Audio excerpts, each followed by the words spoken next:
हाँ जी, अस्सलाम वालेकुम। उम्मीद करता हूँ आप सब लोग खैरियत से होंगे। अच्छा जी, फाइनली एशिया कप अपने अख्ताम पर पहुँचा और जिस हिसाब से श्रीलंका ने पाकिस्तान को कन्विंसिंगली हराया, मैं समझता हूँ कि इनसे ज़्यादा डिज़र्विंग टीम इस एशिया कप में कोई नहीं हो सकती, क्योंकि पहला मैच हारने के बाद अफ़गानिस्तान के साथ बहुत ज़बरदस्त उन्होंने कमबैक किया, ऑलराउंड परफॉर्मेंस देते हुए, बैटिंग, बॉलिंग, फील्डिंग, और हर मैच में लगभग सबको आउट क्लास कर दिया। तो सबसे पहले तो कॉन्ग्रेचुलेशंस टू श्रीलंका। लेकिन यहाँ पर हम थोड़ी सी बात कर लेते हैं पाकिस्तान के बारे में, अपनी टीम के बारे में, जो बहुत सारे लूप होल्स हैं। और ये एशिया कप की स्क्वाड अनाउंसमेंट से ही ये वाली राय है, ये सिर्फ फाइनल हारने के बाद नहीं हुई है, क्योंकि हम जिस टीम के साथ जा रहे थे, जिस वीक मिडिल ऑर्डर और टॉप ऑर्डर के साथ जा रहे थे, वो इस रिलायबल नहीं था, कैपेबल नहीं था कि वो एक बड़ा टूर्नामेंट जितवा सके। लक फैक्टर हमारे लिए बहुत काम आए हैं इस पूरे टूर्नामेंट में, और वो हमें फाइनल तक लेकर गए हैं, इस पर कोई डाउट नहीं है। तो ऑनेस्टली अगर मैं बात करूँ तो पाकिस्तान की ये टीम डिज़र्व भी नहीं करती थी कि वो कोई बड़ा टूर्नामेंट जीते। देखें, सबसे पहले बात करते हैं हमारे मिडिल ऑर्डर की। जितना स्ट्रगल हमारे मिडिल ऑर्डर ने किया है पूरे टूर्नामेंट के अंदर, हम होपलेस नज़र आए हैं। सिर्फ फाइनल में नहीं, पहले मैच से, पहले दिन से हम स्ट्रगल कर रहे थे। लेकिन वही बात है, जब आप जीत रहे होते हैं या फाइट कर रहे होते हैं या फाइट दे देते हैं, तो फिर हर नेगेटिव पॉइंट जो है ना, वो कहीं ना कहीं कवर हो जाते हैं, छुप जाते हैं। लेकिन ऐसा नहीं है कि पाकिस्तान ने कोई एक्सेप्शनल परफॉर्मेंसेस दी हों, बस वो सारे पॉइंट्स छुप गए और हम इस एशिया कप से कुछ पॉजिटिव लेकर नहीं जा रहे हैं। थोड़ा सा ब्रीफली अगर मैं बात करूँ हर मैच की, तो इंडिया के साथ हमारी कैंपेन स्टार्ट हुई। पहले ही मैच में हम 126 पे हमारा मिडिल ऑर्डर कोलैप्स हो गया था, हमारी टीम डेड हो चुकी थी। दहानी के कपल ऑफ सिक्सेस और एक बाउंड्री की वजह से हम 140 क्रॉस कर गए। वहाँ पे हमारी बैटिंग स्ट्रगल की। फिर हांगकॉन्ग वाले मैच को अगर हम इग्नोर कर दें तो दूसरा हमारा मैच हुआ इंडिया से। इंडिया के मैच में हमारा अगेन 180 का टारगेट था, जो हमारे कंफर्ट जोन से बहुत बाहर था।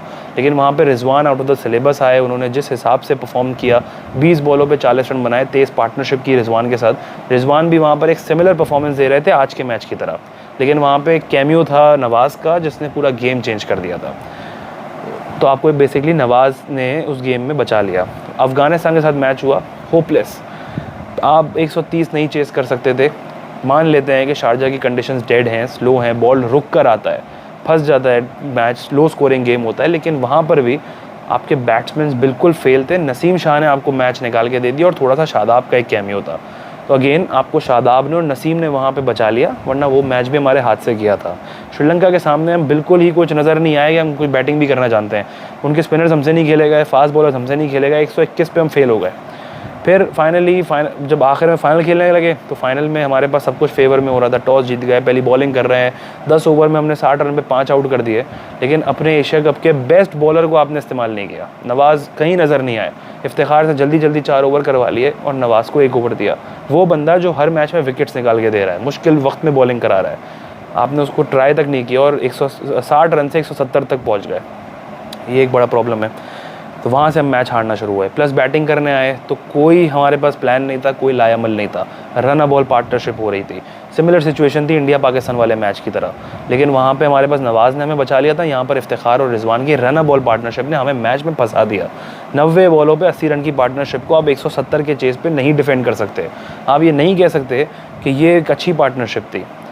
सबसे ज़्यादा परेशान कुन बात यह है कि आपके पास 3 मिडिल ऑर्डर बैट्समैन हैं, जिनको आप एक ही मकसद से लेकर गए थे, वो आप हिटिंग करेंगे, वो रन बना के देंगे। इफ्तिखार, खुशदिल, आसिफ, सिमिलर टाइप के बैट्समैन आपके पास हैं, लेकिन आप उनको छोड़ के रिलाय कर रहे हैं नवाज़ पे और शादाब पे कि ये दोनों आपको बचाएंगे। एक मैच में नवाज़ ने बचाया, एक मैच में शादाब ने आपको क्रॉस करवाया और नसीम ने फिनिश किया। तो भाई उनको लेकर क्यों गए थे? आसिफ अली जो 40 मैचेस खेल चुके हैं, 25 इनिंग्स उनकी ऐसी हैं जो 10 रन से कम स्कोर है, यानी डबल फिगर भी एंटर नहीं किया। खुशदिल स्पिन को नहीं खेल सकते, आसिफ स्पिन को नहीं खेल सकते, दोनों शॉर्ट बॉल को नहीं खेल सकते। लेंथ बॉल उनके लिए परफेक्ट सिचुएशन है, कोई बॉलर उनको वो बॉल नहीं करा रहा। फरीद ने उनको एक बॉल कराई थी अफगानिस्तान की, तो उन्होंने छक्का मार दिया। भुवनेश्वर ने कराई थी, उन्होंने छक्का मार दिया। फरीद ने उनको अगली बॉल स्लो शॉर्ट बॉल कराई, वो आउट हो गए मुश्किल वक्त में। जब उनको 150 छक्के की प्रैक्टिस पूरी करनी थी, वो आउट हो गए। वो बॉल भी उनसे नहीं खेली जा रही। तो आपका मिडिल ऑर्डर ना शॉर्ट बॉल खेल पा रहा है, ना स्पिन खेल पा रहा है, तो वो वहाँ पर कर क्या रहा है? जब आपने बॉलर से बैटिंग करवानी है, शादाब से और नवाज़ से, तो आपका मिडिल ऑर्डर डे 1 से स्ट्रगल कर रहा है। और ऐसा नहीं है आपके पास मिडिल ऑर्डर बैट्समैन नहीं है, बहुत हैं, लेकिन उनको चांस नहीं दे रहे हैं। कहीं ना कहीं दोस्ती यारियाँ जो है ना, वो आपको फंसा रही हैं। वो आपकी मैच में पूरी मैच ही ख़राब कर रही है आपकी दोस्ती यारियाँ। हैदर अली को आप स्क्वाड में रख रहे हैं, लेकिन उसको खिला नहीं रहे, ना इंटरनेशनल खिला रहे हैं, ना डोमेस्टिक के छोड़ रहे हैं। स्क्वाड में घुमाए जा रहे हैं, कॉन्फिडेंस उसका बुरे तरीके से रोंदा जा रहा है।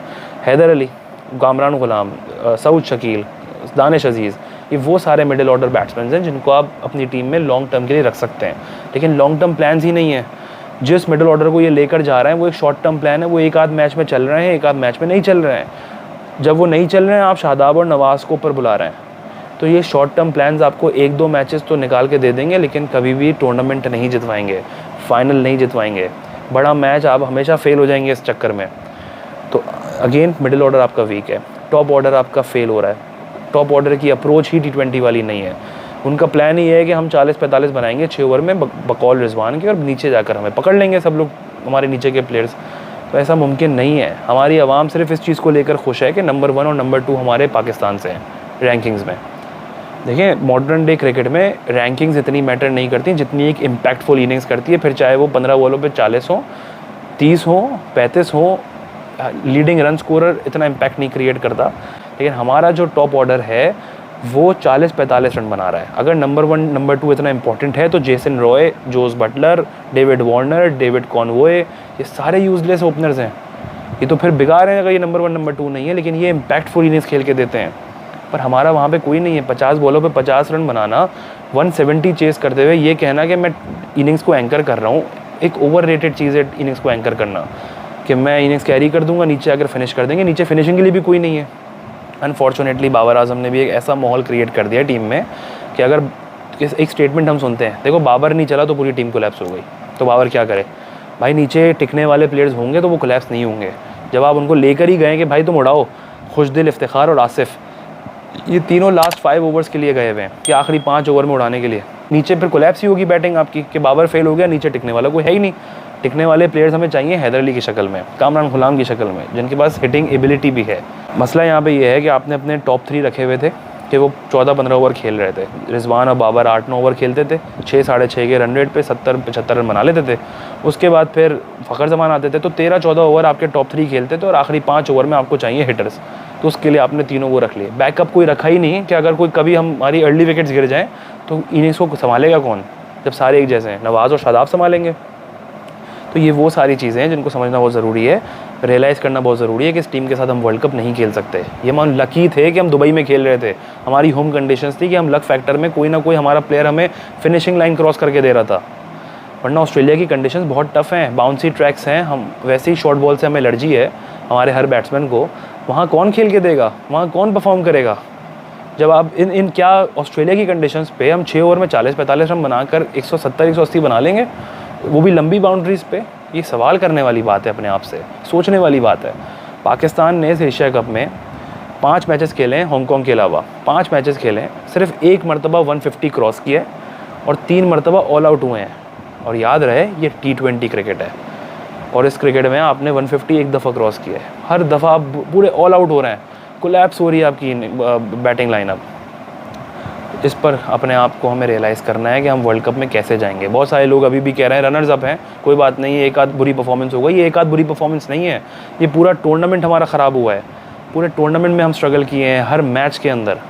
तो ऐसा नहीं है कि हम सिर्फ एक आध मैच में स्ट्रगल करके फाइनल हार गए। ये पिछले वर्ल्ड कप में भी यही इशू था और अभी भी यही इशू है। तो अगेन इसके ऊपर नज़रसानी करनी है। और अब ये लोग कह रहे हैं कि ये आई ओपनर है, अब आई ओपनर नहीं है, ये 1 साल पहले आई ओपनर था। अब तो अगले महीने वर्ल्ड कप है, अब आप किसी नए प्लेयर को लाके रख देंगे और उसको बोलेंगे जाके ऑस्ट्रेलिया में खेलो, वो फेल हो जाएगा, उसका करियर ख़त्म हो जाएगा। तो ये अब आई ओपनर नहीं है, ये 1 साल पहले था कि आप वर्ल्ड कप की टीम तैयार करें। लेकिन अभी भी पूरी मिडिल ऑर्डर चेंज करने के बजाय एक आध प्लेयर को आप आगे पीछे कर सकते हैं और बेहतर प्लेयर को ला के रख सकते हैं कि वो एक ना सिर्फ इनिंग्स को संभाल सके बल्कि हिटिंग एबिलिटी भी उसके पास हो। वरना इस टीम के साथ, इस टॉप ऑर्डर, इस डिफेंसिव अप्रोच के साथ जो हमारे ओपनर्स के अंदर है बाबर और रिजवान में, प्लस हमारा weak middle order, world cup जैसे बड़े टूर्नामेंट्स में हमें नहीं जितवा सकता। इसी तरह हम एक आध मैच जीत कर आगे पहुंच जाएंगे और नॉकआउट या बड़े मैचेस के अंदर हम अंडर प्रेशर आके मैचेस हार जाएंगे अगर हम इस टीम के साथ जाते रहेंगे। तो इसका ख्याल करना बहुत ज़रूरी है और इस पर नज़र डालना बहुत ज़रूरी है। शुक्रिया।